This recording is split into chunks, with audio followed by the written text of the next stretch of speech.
जय जय श्री राधे श्याम। हरे कृष्णा। हरिचरण चिंतन कक्षा में, आज की कक्षा में आप सब रसिक जनों का स्वागत, बहुत बहुत स्वागत है। रसिक क्यों बोला, इस पे हम अभी चर्चा करेंगे। और रसिक रसिक से ही पता चल रहा होगा कि आज हम रसिक वाणी, रसिक संत कौन कौन कौन है, कौन थे व्रज के, जो अभी भी हैं, उस पर हम चर्चा करते हुए आज की कक्षा स्टार्ट करते हैं। ओम ज्ञानम तिमिरन्धस्य ज्ञानांजन शलाकया चक्षुरुन्मीलितं येन तस्मै श्री गुरुवे नमः। तप्त कांचन गौरांगी श्रीराधे वृंदावनेश्वरी वृषभानुसुते देवी प्रणमामि हरिप्रिय वाञ्छाकल्पतरुभ्यश्च कृपा सिन्धुभ्यैव च पतितानां पावनेभ्यो वैष्णवेभ्यो नमो नमः। समस्त वैष्णव जनों के चरणों में मेरा प्रणाम। मुझसे कुछ अपराध बने तो मुझे क्षमा कर दीजिएगा, क्योंकि मैं एक बद्ध जीव हूँ। ना भाव है, ना किसी प्रकार की पूजा है, ना कुछ भजन है। सिर्फ गुरु महाराज के चरणों में रह के भजन की ओर प्रयास चल रहा है मेरा। प्रयासरत हूँ, तो मुझ पे भी कृपा कीजिएगा। तो कक्षा स्टार्ट करते हैं। आज की कक्षा में हम आप एक दूसरे को कुछ सुना नहीं रहे हैं, एक चर्चा है। आप सब निपुण हैं, तो बस उसी में से हम एक दूसरे का भाव लेके, जैसे मेरी एक सखी का भाव है कि क्या गोपी भाव, जैसे आजकल हमारे बहुत वरिष्ठ आचार्य गण और हमारे यूथ को जो आजकल लेके चल रहे हैं, Shri Indresh ji, I am a biggest fan for him, biggest fan. Indresh ji की बहुत बड़ी फ़ैन हूँ मैं। तो इंद्रेश जी भी गोपी के ऊपर हमेशा बोलते हैं कि कपड़े पहनने से या उससे गोपी भाव नहीं है। और प्रेमानंद बाबा, श्री प्रेमानंद महाराज, वो भी कहते हैं। उन्होंने एक दिन बहुत वीडियो भी था एक, जिसके ऊपर उन्होंने बताया कि गोपी भाव अगर ऐसे मिलने लगा कि लहंगा, चोली, चूड़ी, लिपस्टिक, इससे तो फिर तो संत क्या करेंगे, है ना। तो हम उसी पे चर्चा करते हैं कि क्या गोपी भाव संभव है जी। इस पे बात करते हैं। ये बहुत ही सुंदर एक भाव है जिसको हम सब क्लियर करते हैं। सच मन में आता है कि सच में क्या इस जन्म में हमारा गोपी भाव संभव है भी। कुछ शर्तें भी हैं, कुछ अवस्थाएं भी हैं। अवस्था भी होगी तभी तो गोपी भाव आएगा, अवस्था के साथ। गोपी भाव यानी शुद्ध प्रेम, शुद्ध प्रेम, जिसमें हम अपनी पूर्ण आत्मा के साथ समर्पण करते हैं, जैसे गोपियों ने किया श्री कृष्ण के प्रति। और इतना समर्पित थी कि बिना कोई स्वार्थ के। यही भाव परम शुद्ध और परम मूल्य है उसका, इसी भाव का। इस भाव में जाने के लिए हमें क्या करना है, जैसे अवस्था की बात की, फर्स्ट अवस्था आ गई, बहुत स्ट्रॉन्ग भक्ति, निष्काम भक्ति, निर्भय प्रेम। जैसे कल की क्लास में हमने, इसीलिए मैंने चर्चा की थी क्योंकि मुझे इसके ऊपर आना था। तो प्रेम और प्यार का अंतर बताया। इसमें क्या है, निर्भय प्रेम, और मन और देह की अस्मिता से परे वाला प्रेम। इसीलिए अगर आप पिछली कक्षा में आप सुनना, उसमें प्रेम और प्यार का यही अंतर मैंने एक्सप्लेन करने की किशोरी जी की कृपा से कोशिश की, ताकि हम इस क्लास में, इस कक्षा में हम चर्चा कर सकें। क्योंकि अगर प्रेम और प्यार में नहीं आएंगे तो भाव कैसे आएगा। इसीलिए इसमें आ गया ना, प्रेम, नॉट अ प्यार जो आजकल का है, देह वाला। तो उसमें बताया गोपी में क्या है, देह से कोई स्वार्थ नहीं है, देह का कुछ मतलब नहीं है, देह आवश्यक ही नहीं है। और आचार्य रियल हमारे आचार्य, हमारे गौड़िए आचार्य रूप गोस्वामी पाद, श्रील रघुनाथ दास गोस्वामी, स्वामी हरिदास जी ने बताया है कि मैं गौड़ीय चर्चा नहीं कर रही हूँ, रूप गोस्वामी पाद, रघुनाथ दास गोस्वामी पाद, स्वामी हरिदास जी ने बताया कि साधन भक्ति के माध्यम से जब प्रेम के साथ प्रेम पूर्वक भजन होता है तो धीरे धीरे धीरे धीरे गोपी भाव अंदर खुद से जागृत हो जाता है। हो सकता है, होता भी है, परंतु यहाँ पे क्या आता है, परंतु ये भाव मतलब कल्पनीय, मतलब ये भाव ऐसे नहीं आएगा, अकल्पनीय कृपा जिसका हमने कभी ध्यान भी नहीं किया होगा और एकदम से हमारे आचार्यों की कृपा से। इसीलिए हमें हमेशा आचार्यों के अनुगत, श्री रूप गोस्वामी पाद के अनुगत, श्री रूप सखी हैं वो, रूप सखी उनका लीला में रूप सखी के उससे हैं, तो उनके अनुगत रह के जब अकल्पनीय कृपा होगी तो हमें मिलेगा। अपने बल पर नहीं मिलेगा। अगर हम बोले कि अपने बल पे नहीं है, बल्कि श्री राधा रानी और कृष्ण की कृपा से भी है, आचार्यों की कृपा से तो है, अकल्पनीय श्री राधा रानी और कृष्ण की कृपा से भी गोपी भाव संभव है, अपने बल पे नहीं। जब कोई अपनी सभी इच्छाएं, जैसे हम सभी इच्छाएं, जैसे स्वर्ग, मोक्ष या अपना कोई भी स्वार्थ हम त्याग के केवल प्रिया प्रियतम की सेवा में लगते हैं, तब गोपी भाव का प्रवेश होता है, 100% होता है। और सरल भाषा में अगर बोले तो जब हम श्री राधा और श्री कृष्ण, मतलब सरल भाषा में प्रिया प्रियतम से कोई उलझ भी सकते हैं, श्री राधा और कृष्ण को अपने प्राणों से भी अधिक प्यारा मानते हैं, उनकी सेवा में अपना जीवन, एक एक क्षण। दुनिया हमें कुछ भी कह रही है, लेकिन हमें पता है ना हम अंदर से क्या है, कृष्ण और अपने प्रिया प्रियतम के प्रति डेडिकेट हैं, उनके प्रति समर्पित हैं, तो गोपी भाव संभव है।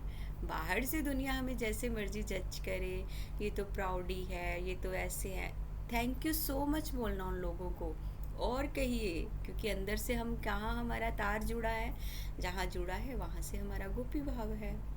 और अनुभव से एक तो आया ना,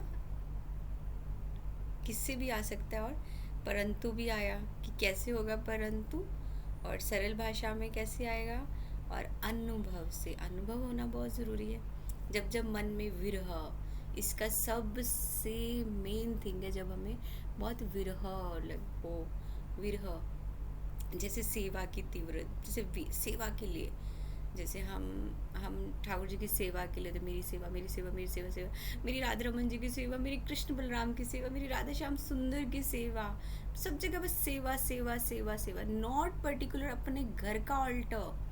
घर पे तो हम करते ही हैं, वो तब है जब हम अपने प्रिया प्रियतम को सब जगह ढूंढे, ना किसी में भेदभाव करें। हमको सब जगह प्रिया प्रियतम, हम उनकी सेवा में कैसे जाएं, कैसे सेवा करें, कैसे सब होगा, तब भी गोपी भाव का आवाज शुरू होता है, क्योंकि हमारा जीवन क्या है, गोपियों का प्रिया प्रियतम की सेवा। ऐसा नहीं है कि हमें अपनी ही सेवा करनी है, अपने आप को ही वो करना है, नहीं। जब अंदर से ओनली कुछ भी कपड़ा खरीदना है, मेरे प्रिया प्रियतम का मतलब ऐसा नहीं है कि हम जो अपनी सखियां हैं उनके जो प्रिया प्रियतम उसमें भेदभाव करें, बस प्रिया प्रियतम, हमें सब जगह क्या चाहिए, प्रिया प्रियतम, तब भी आवाज़ है। तो इसका हमारे पास बहुत बड़े एग्जाम्पल्स है, जैसे हमारे व्रज के संत हुए, रसिक संत, रसिकों ने ही तो बताया हमें, जैसे स्वामी श्री हरिदास जी, वृंदावन के रसिक आचार्यों में उनका नाम है। उनकी तो बहुत सारे पद गायन है, लेकिन उसको मैं संस्कृत में उच्चारण नहीं करती हूँ, हिंदी में बताती हूँ। जैसे उनका एक पद गायन है, मैं तो तन मन सब समर्प्यो राधा जू के चरण, ताजी सब आशा माया की, ताजी सब आशा माया की, ताजी मतलब माया की सब आशा त्याग दी, भायो हरि के चरण।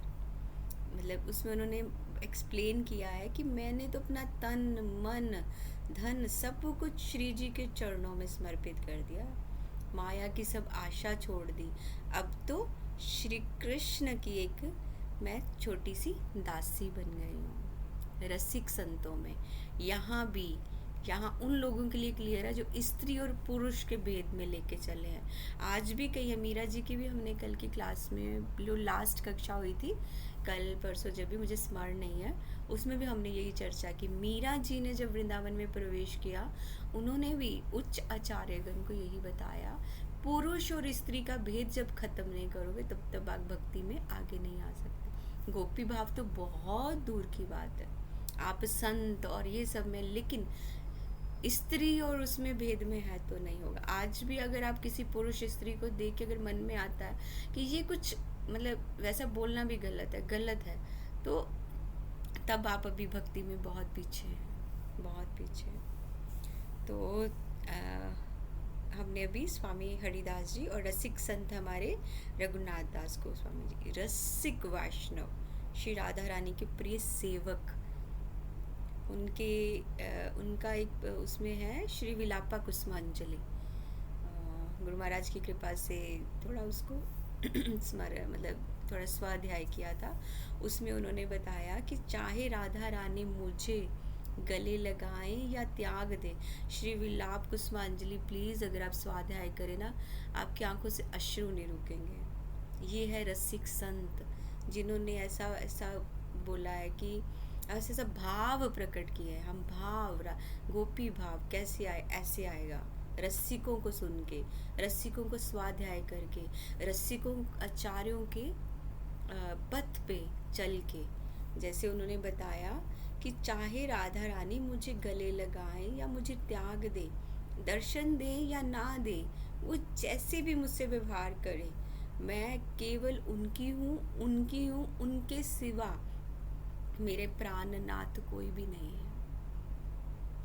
और श्री प्रबोधानंद सरस्वती पाद, मेरी वृंदावन महिमा अमृत आप इसमें पढ़ सकते हैं।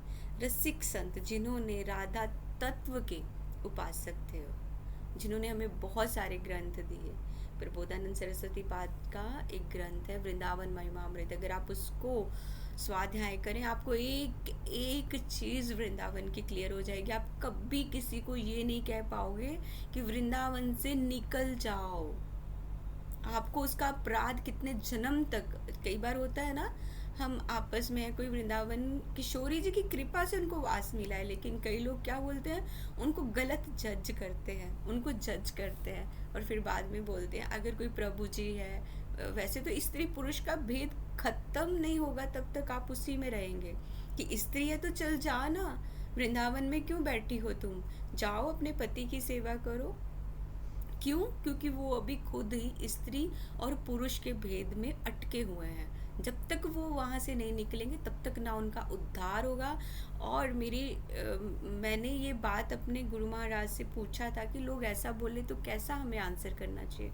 गुरु महाराज ने बोला कि उन्होंने गलती से कभी राधा नाम ले लिया है, इसलिए उनको अभी ज्ञान नहीं है, इसलिए उनको ये नहीं पता है कि यहाँ का जो मतलब शूकर, कुकर, कुत्ता, सुअर, यहाँ के वो भी इतने इम्पोर्टेंट है। श्रील प्रबोधानंद सरस्वती पाद जी के वृंदावन महिमा अमृत को जब आप पढ़ोगे, इतनी आंखें खुलेंगी कि आप सोचोगे मेरे पता नहीं कितने आंखें हों और कितने कान हो, मैं इसको श्रवण करूं। उसमें सुअर को इतनी महत्व दिया गया है, कुकर को इतना महत्व दिया गया कि मैं उसका जूठा भी खा लूँगा, लेकिन हे वृंदावन धाम, मुझे इससे बाहर नहीं जाना। और जो लोग ये अपराध करते हैं, जिसको वास किशोरी जी की कृपा से मिला और किस किस सर्कमस्टांसेस से कोई वहाँ पड़ा हुआ है, जैसे मेरे गुरु महाराज बोलते हैं, दुनिया धिक्कारे दे, दुनिया धक्के दे, लेकिन बस पड़े रहो धाम में। लेकिन जो लोग ऐसे कहते हैं, उनको ये नहीं पता कि वो अपना कितना जन्म अपना खराब कर रहे हैं। तो श्रील प्रबोधानंद सरस्वती पाद ऐसा मांग रहे हैं, यदि राधा रानी एक बार प्रेम भरी दृष्टि से देखें तो सारी योग्यताओं की आवश्यकता ही समाप्त हो जाती है। कि मुझे कोई योग्यता ही नहीं चाहिए, मेरी किशोरी सिर्फ एक बार मुझे प्रेम भरी दृष्टि से देख ले, सिर्फ देखना। अब इसका मतलब, इसका अर्थ क्या आया कि गोपी भाव या सिद्ध देह, हम सिद्ध देह की बहुत बात करते हैं ना, सिद्ध देह कैसे मिलेगा, सिद्ध देह की कैसे प्राप्ति होगी, क्या सिद्ध देह। मोस्टली ये मैं ये किशोरी जी की कृपा से मेरी सखी का जो प्रश्न है उसको हम इसी में कि सिद्ध देह की भी बात कर रहे थे हम।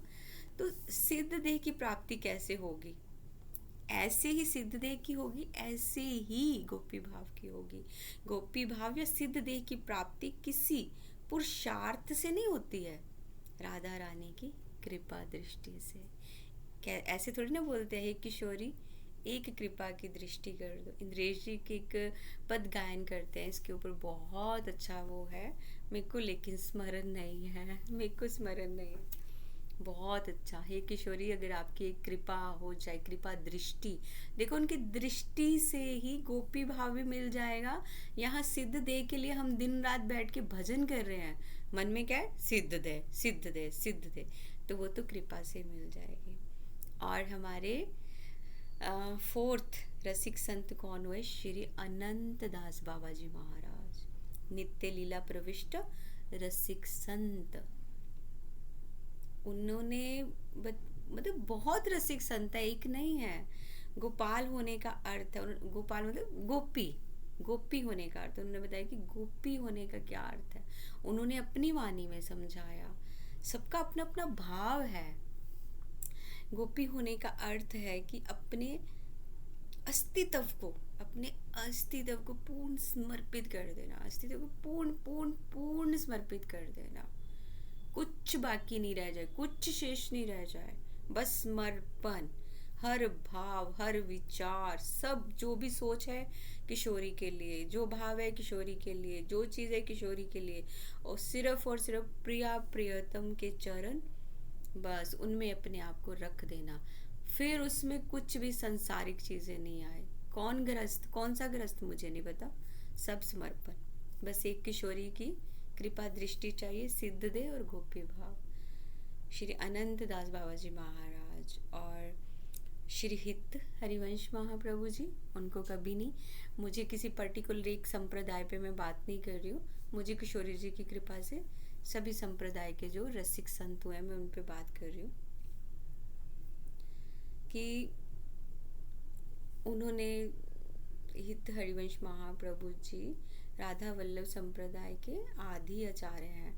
उन्होंने बताया कि राधा नाम के बिना कृष्ण ही अधूरा है। उन्होंने कृष्ण को बताया ना कि सब अलग है, सबके अपने अपने भाव अलग हैं, प्रेम अलग है, सब अलग है। तो उन्होंने हरिवंश महाप्रभु जी राधा वल्लभ संप्रदाय के आदि आचार्य, उन्होंने बताया हमें कि राधा नाम के बिना कृष्ण अधूरे कर दिए।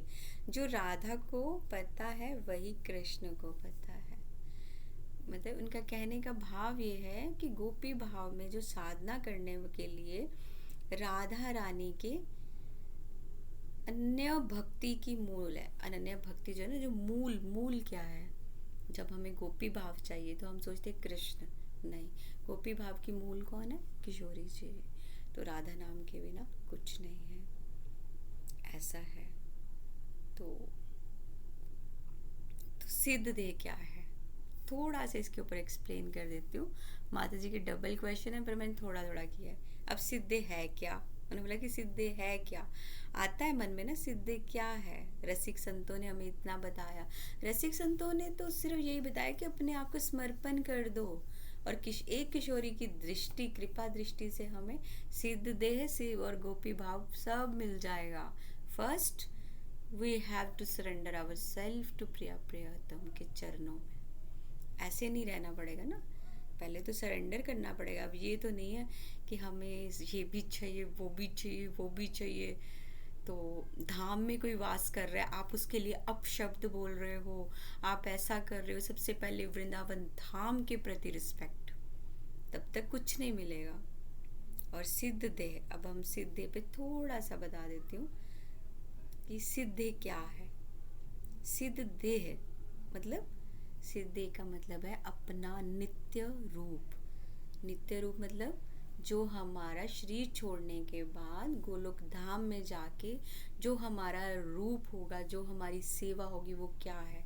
गोलोक वृंदावन में राधा रानी के नित्य सेवा में जो सदा हम वर्तमान है, अभी भी है हमारी सिद्धि वहाँ पे। अभी हमारे वैसे चक्षु नहीं है, वैसी भक्ति नहीं है ना, हम नहीं जान सकते। लेकिन हमारे आचार्य वर्ग जैसे शिला रूप गोस्वामी पाद, श्री सनातन मतलब हमारे षड आचार्य सब भी और मैं कोई गुरु में भेदभाव नहीं करूँगी, प्लीज़ मुझे क्षमा कीजिएगा। कैसे हिज होलीनेस राधा गोविंद गोस्वामी महाराज, उनका सिद्ध देह, और हिज होलीनेस राजेंद्र दास महाराज जी व्रज की विभूति, उनको भी अपना सिद्ध देह मिल चुका है। उनको भी पता है कि उनका सिद्ध देह नित्य लीला में वो क्या है। तो ये है, जैसे गोपियों को अपना नित्य स्वरूप है, कोई मंजरी, कोई सखी, कोई दासी है, वैसे ही हर भक्ति का, हर भक्त मतलब जैसे कोई भक्ति जैसे जैसे करता है तो सब भक्त का नित्य सेवा रूप है। इसको मैं फिर से एक्सप्लेन करूं क्योंकि मुझे ये खुद बहुत बहुत अच्छा लगता है कि सिद्ध देह है क्या। सिद्ध देह क्या है सिद्ध देह? हमारा नित्य रूप। सोच के कुछ होता है कि वहाँ पे हमारी तो गुरु सखी है ना, गुरु सखी मंजरी स्वरूप, जैसे मेरे गुरु महाराज मंजरी स्वरूप हैं, शिला राजेंद्र दास महाराज जी भी मंजरी हैं। तो हमें तो उनके अनुगत होना है ना, हमें तो उतना वो नहीं है, हम तो बद्ध जीव हैं, तो गुरु ही हमें लेके जाते हैं। तो गोलोक वृंदावन में राधा रानी की नित्य सेवा में वो अभी भी है, तभी तो हम भक्ति में हैं, प्रयासरत हैं। तो वही सेवा रूप वहाँ है। और ये देह जो है ना, ये शारीरिक देह नहीं होती, ना ही कोई मानसिक कल्पना है। ये राधा रानी की कृपा से एक अलौकिक अनुभव है, मतलब उनकी कृपा से प्राप्त है, लेकिन ये अलौकिक है, अलौकिक दिव्य। अब मतलब मैं अपनी बात नहीं करती, आपसे बात करती हूँ, आपसे बात कर रही हूँ कि आप कौन सी सखी हैं, आप क्या सेवा करते हैं, कौन सा वस्त्र पहनती हैं, आप किस कुंज में रहती हैं। ये सब अंतर ध्यान में प्रकट होता है। कैसे प्रकट होता है? गुरु की कृपा से और भजन स्मरण से। ऐसे